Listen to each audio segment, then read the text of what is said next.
UTI scam in 2001. It was oldest mutual fund in India. It was established by Act of Parliament in 1964, and the purpose was to mobilize saving into the investment.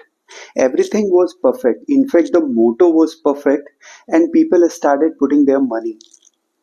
So everything was perfect, but the problem started since 1995 till 1998. उस period में क्या हुआ, इसके under जितना भी asset था उस asset की वैल्यू ड्रास्टिकली डाउन गई और वो 50% पे आ गई, विच मीन्स 100 रुपीज अगर उसके एसेट की वैल्यू थी तो वो 50% आ गई। अब उसमें क्या हुआ, जितने भी इन्वेस्टर्स थे उन इन्वेस्टर के पोर्टफोलियो से जो प्रॉफिट था वो स्क्वीज हो गया। रीजन भी जो इनफ्लो था वो स्क्वीज होने लगा, उस पे इंपैक्ट आने लगा। अब नया पैसा डिप्रेस्ड मार्केट में या उस लेवल पे जहां एसेट की वैल्यू ऑलरेडी डाउन चली गई है वहां पे नया पैसा नहीं आ रहा था इन्वेस्ट करने के लिए, तो वहां पे एक लंबे समय के लिए एक हाइबरनेशन में जाने की जरूरत थी।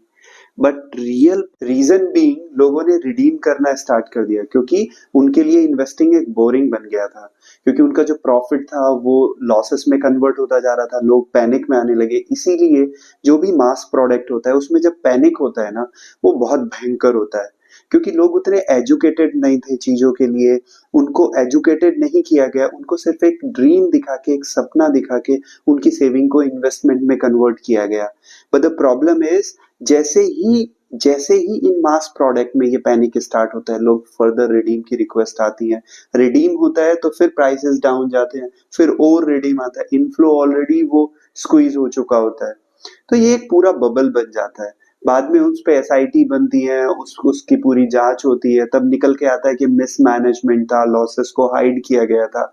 बट मुझे ऐसा लगता है, because I want to clear this thing, I am not a SEBI registered financial advisor और इन्वेस्टर, इन सब चीजों को प्लीज लर्निंग पर्पज से देखना, लेकिन मुझे ये लगता है कि यहाँ पे कहीं ना कहीं गैप था लोगों के फाइनेंशियल बिहेवियर की अंडरस्टैंडिंग में, फाइनेंशियल अंडरस्टैंडिंग में।